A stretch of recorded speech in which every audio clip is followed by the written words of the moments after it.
నారా లోకేష్ బర్త్డేకి సంబంధించి వైసీపీ వాళ్ళు అసలు ఏమాత్రం ఎక్స్పెక్ట్ చేయనటువంటి వ్యక్తి నుంచి విషెస్ వచ్చాయి. నేను అనుకోవటం పేటీఎం పేజ్ పాపం అల్లాడిపోతూ ఉంటారు.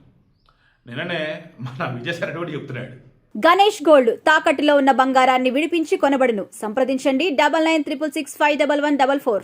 కొన్ని యూట్యూబ్ ఛానల్స్కి అండ్ కొంతమంది జర్నలిస్టులకి ఈ పేటీఎం బ్యాచ్కి సంబంధించి వచ్చే డబ్బులు ఉంటాయి, అలా డబ్బులు అవుతాయంట.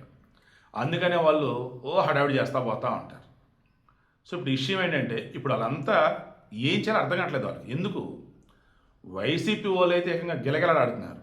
జగన్మోహన్ రెడ్డికి అయితే నా దగ్గర షాక్లో ఉంటాడు పాపం. కారణం జూనియర్ ఎన్టీఆర్ దెబ్బ, వైసీపీ అబ్బా అల్లల్లాడిపోతున్నారు అబ్బా ఈ పేటీఎం మందంతా. ఎందుకు ఏంటి సింపుల్ అండి.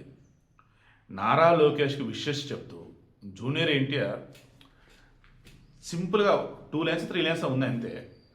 బట్ ఆ లైన్ ఉంది, ఒక లైన్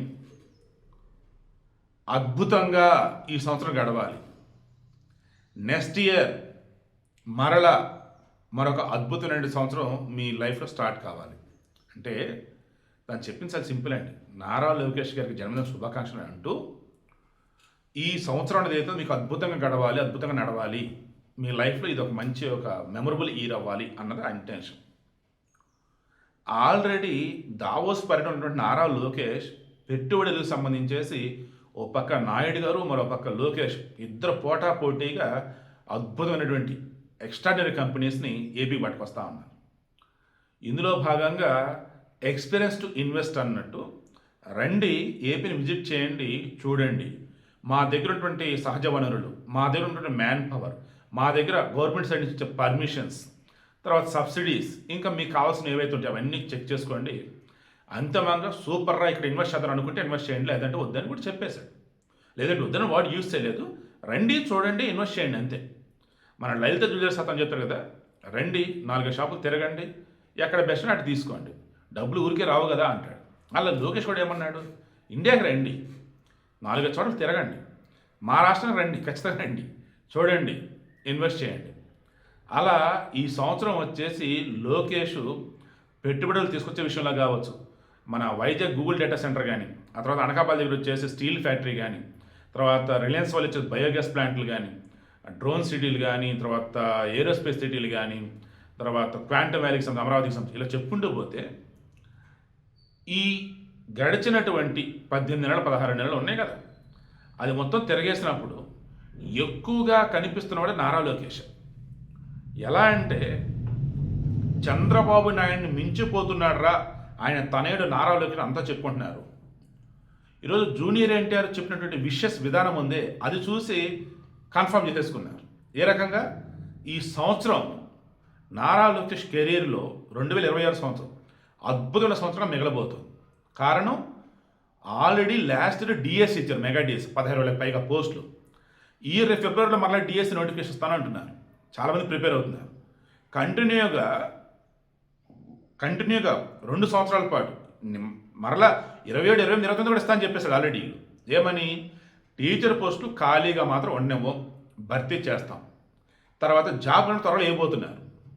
సో జగన్ ఫెయిల్ అయింది ఎక్కడ, మెగా డిఎస్ అన్నట్టు పెట్టల, నిరుద్యోగులకు సంబంధించి ఎంప్లాయ్మెంట్ జాబ్ క్యాలెండర్ అన్నాడు ఇవ్వాల. ఇక్కడ మన లోకేష్ ఏంటి డిప్యూటీ సీఎం కాదు, ఒక ఏమంటారు విద్యాశాఖ తర్వాత మన ఐటీ శాఖ మంత్రి.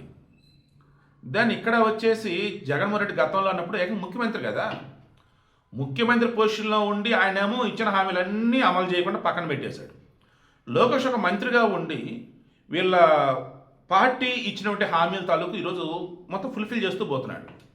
ఇలా అందరి దృష్టిలో ఇప్పటికే లోకేష్ స్కూల్ పిల్లలందరూ కూడా అన్నలా కనిపిస్తూ, పేరెంట్స్ టీచర్ మీటింగ్ పెట్టినప్పుడు చంద్రబాబు గారితో పాటు వెళ్తూ పిల్లలతో పాటు సమానంగా కూర్చోండి, తింటూ కావచ్చు, అంత కబుర్లు కావచ్చు, లైక్ ఇవన్నీ చూస్తున్నప్పుడు పిల్లలు ఒకటిగా కలిసిపోయాడు. అందరి చేత శభాష్ అనిపించుకుంటూ ఉన్నాడు. ఈరోజు ఐటీ ఉద్యోగులకి అద్భుతమైన కంపెనీస్కి వచ్చి ఎంప్లాయ్మెంట్ ఇస్తున్నాడు. అండ్ అన్ఎంప్లాయ్స్ అన్న వాళ్ళు ఎవరైతే ఉన్నారో వాళ్ళ స్కిల్స్ కనుక ఉంటే వాళ్ళకి ఏదో ఒక విధంగా సబ్సిడీ కింద అమౌంట్ ఇవ్వటము, లేదా లోన్లు ప్రొవైడ్ చేసేసి ఎంటర్ప్రెన్యూర్ చేస్తున్నాడు. ఇలా చెప్పుకుంటూ వెళ్తే ఈరోజు లోకేష్ వచ్చేసి అందరి చేత శభాష్ అనిపించుకుంటూ ఉన్నాడు. ఇక టీడీపీలో ఉన్న వాళ్ళు అయితే ఒకప్పుడు చంద్రబాబు గారి తర్వాత ఎవరు ఏంటన్నప్పుడు చాలా ఆలోచించారు. ఈరోజు లోకేష్కి మించిన నాయకులు ఇంకెక్కడ ఉన్నారా బాబు అంటున్నారు టీడీపీకి సంబంధించి. ఈవెన్ జన సైనికులు కూడా వాళ్ళు సైతం జనసేన టీడీపీ ఇద్దరు సమన్వయం చేసుకుంటూ లోకేష్ వెళ్తుందో సూపర్ అంటున్నారు. పవన్ కళ్యాణ్ ప్రస్తుతం వచ్చిన ప్రతి కూడా అన్నాన్ని సంబోధిస్తూ సముచిత గౌరవం కల్పిస్తూ ఇలా చెప్పుకుంటూ పోతే రాజకీయంగా, పరిపాలనా పరంగా, వాళ్ళ కుటుంబ పరంగా, వాళ్ళ హెరిటేజ్ ఫుడ్స్ పరంగా, ఫ్యామిలీ పరంగా ఇలా చెప్తూ పోతే ప్రతి దానిలో లోకేష్ బెస్ట్ బెస్ట్ బెస్ట్ అని ప్రూవ్ చేసుకుంటూనే ఉన్నాడు. అలా ప్రూవ్ చేసుకున్నటువంటి ఆయనకి ఈ 2026 సంవత్సరం అత్యంత కీలకమైన ఈ సంవత్సరం మెమరబుల్ ఎవరికి కావాలి మీకు అని చెప్పేసి జూనియర్ ఎన్టీఆర్ మరి తెలియచెప్పుడు తెలియదు కానీ కరెక్ట్గా సింక్ అయిపోయింది. కోయిన్సిడెన్స్ అన్నారు దీన్ని. ఇక వైసీపీ గిలగలాడిపోతుంది అసలు. ఎందుకు అందరికి తెలిసిపోతుంది. ఒకప్పుడు పప్పు అన్నటువంటి లోకేష్ ఈరోజు నిప్పులా మారి ఆ నిప్పులో తనను తాను చెక్కుకున్నాడు. ఈరోజు ఎలా ఉన్నాడు అసలు మనిషి, ఎంత షార్ప్గా ఉన్నాడు. భాష అయినా, మాట అయినా, ఏదైనా కానీ, చేసే పని అయినా కానీ. సో అందుకే మన తారక్ చెప్పినట్టు విశేష దెబ్బకి గిలగలాడిపోతుంది వైసీపీ. నాది జగన్ అయితే ఆల్రెడీ ఇదేంట్రా మన జూనియర్ ఎన్టీఆర్ నువ్వు హైప్ ఇచ్చాం, జూనియర్ ఎన్టీఆర్కి నారా ఫ్యామిలీకి పడదన్నట్టు హైప్ చేసాం, హడావిడి చేసాం, జూనియర్ ఎన్టీఆర్ మనం ఓన్ చేసుకున్నాం అనుకున్నాం, అండ్ జూనియర్ ఎన్టీఆర్ ఫ్యాన్స్ అంటే మన వాళ్ళు అనుకున్నాం, ఆయన రిలైజ్ చేయడం చెప్పేసి అలా అడిపోతుండాలి.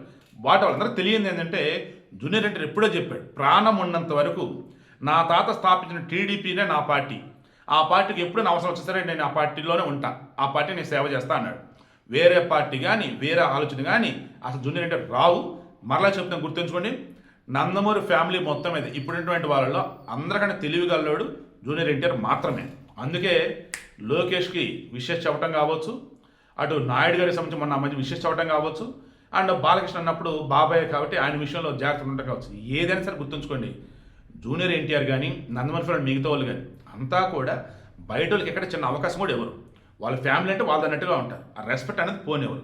అందుకే జూనియర్ ఎన్టీఆర్ని ఎప్పుడన్నా ఎవరైనా తెలుగుదేశం లేదని అంటూ ఉన్నా కానీ అగైన్ అండ్ అగైన్ మరలా మా జూనియర్ ఎన్టీఆర్ అంటారు, మా వాడని అంటూ ఉంటారు. కారణం ఎప్పుడు ఎలా ఉండాలంటే అతనికి తెలుసు. కొన్నిసార్లు తడబడవచ్చు, కొన్నిసార్లు చొరవ తీసుకోకుండా సైలెంట్గా ఉండవచ్చు.